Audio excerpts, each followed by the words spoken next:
بس آپ سے دو چھوٹی سی درخواستیں ہیں۔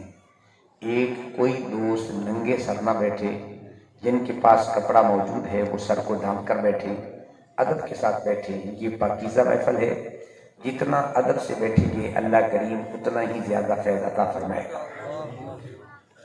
اس کی وجہ جہاں تک میں سمجھ سکا ہوں کہ آج ہم ایسی خوبصورت محافل میں شریک ہوتے ہیں، لیکن اس کے فیوز و برکات جس طرح حاصل ہونے چاہیے حاصل ہوتے نہیں۔ اس کی وجہ کیا ہے کہ ہم آداب محفل سے شناسا نہیں ہوتے۔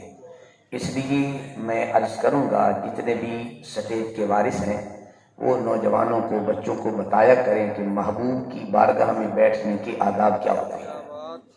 اگر ایک بات میں پہلے عرض کر دوں، موضوع تو نہیں تھا کہ میں عرض کرتا، لیکن بات آ گئی۔ قرآن مقدس کا مطالعہ کریں تو اللہ تبارک و تعالیٰ نے اپنی بارگاہ میں حاضری کے آداب کہیں بیان نہیں کیے، جہاں بھی بیان کیے تو میرے مصطفیٰ کی بارگاہ کی حاضری کے آداب۔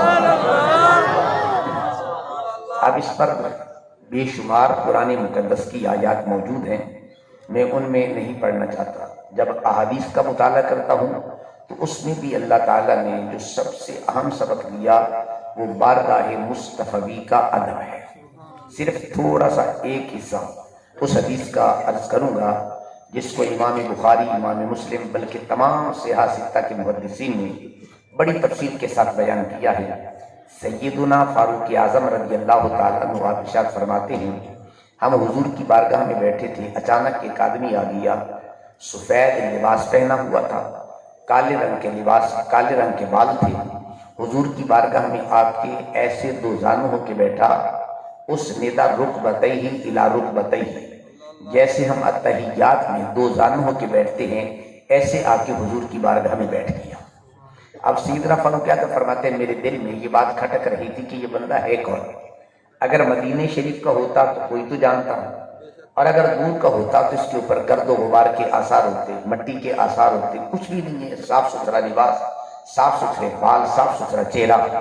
تو میرے دل میں یہ بات کھٹک رہی تھی۔ اب وہ حضور کی بارگاہ میں کچھ سوال کرتا ہے، یا رسول اللہ علیہ السلام بتائیے ایمان کس چیز کا نام ہے، اسلام کس چیز کا نام ہے، احسان کس چیز کا نام ہے، قیامت کب آئے گی، علامات قیامت کب آئے گی؟ یہ ساری تفصیل کتب احادیث کے اندر موجود ہے۔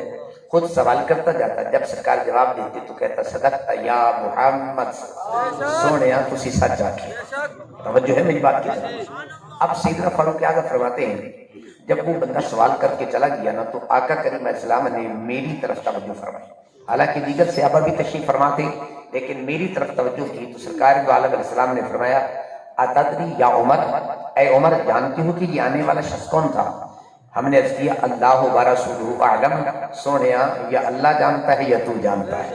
کیا پیارا عقیدہ تھا صحابہ اکرام کا، قسم سے کہتا ہوں سنی الناز کرو، اللہ نے تمہیں وہ عقیدہ دیا ہے جو صحابہ اکرام کا عقیدہ تھا، قسم سے کہتا ہوں۔ فاروق اعظم نے یہ نہیں کہا کہ اللہ اعلم، اللہ جانتا ہے، کیا کہا اللہ و رسولہ اعلم۔ جہاں تک بحیثیت طالب العلم میری معلومات ہیں یہ لفظ کتب احادیث میں 1000 سے زائد مرتبہ آیا ہے۔ جب یہ صحابہ کہتے تھے اللہ و رسولہ اعلم، اللہ بھی جانتا ہے اور اس کا پیارا حبیب بھی جانتا ہے۔ جب یہ حدیث پاک میں بچوں کو پڑھاتا ہوں، مطالعہ کرتا ہوں، میرے ذہن میں یہ سوال پیدا ہوتا ہے، اتنے صحابہ کرام بیٹھے ہوئے تھے لیکن فاروق اعظم رضی اللہ تعالیٰ عنہ کو حضور نے مخاطب کیا، باقی کسی کو مخاطب کیوں نہیں کیا؟ باقی بھی بیٹھے تھے، کسی سے پوچھ سکتے تھے۔ تو میرا وجدان یہ کہتا ہے، میں بچوں کو کہتا ہوں ذرا خیال کرو، کیونکہ فاروق اعظم فرماتے ہیں میرے دل میں یہ بات کھٹک رہی تھی کہ یہ کون ہے۔ تو اب چونکہ یہ بات پیارے عمر کے دل میں کھٹکی تھی تو میرے حضور نے توجہ بھی عمر کی طرف کی ہے، بتانا چاہتے تھے عمر جو بات تمہارے دل میں کھٹکتی ہے نا آمنہ کا لال جانتا ہوتا ہے نا اسے، اس لیے آپ نے کسی اور کو مخاطب نہیں کیا۔ اب جو بات بتانا چاہتا ہوں وہ کیا ہے، میرے اور آپ کے پیارے آقا فرماتے ہیں اے عمر یہ کون ہے؟ یہ جبرائیل امین ہے۔ یہ کون ہے؟ جبرائیل امین ہے۔ کیوں آیا ہے؟ یعلمکم دینکم، یہ تمہیں تمہارا دین سکھانے کے لیے آیا ہے۔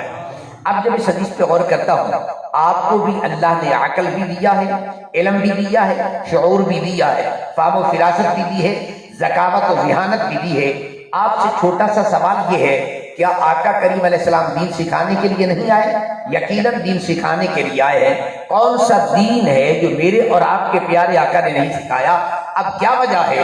میرے آقا فرماتے ہیں جبرائیل یہ تمہیں تمہارا دین سکھانے کے لیے آئے ہیں۔ تو میرا بیٹان یہ کہتا ہے کہ جب جبرائیل دو زانو ہو کے بیٹھے تو رب کائنات نے کہا ہوگا جبرائیل نماز روزے کے تو مسئلے دین کے مسائل تو میرے محبوب نے بتا دیے، اب میرے محبوب کی بارگاہ میں بیٹھنے کا ادب کیا ہے؟ جبرائیل یہ تیری ڈیوٹی ہے، جا ذرا سکھا کے آ جانا۔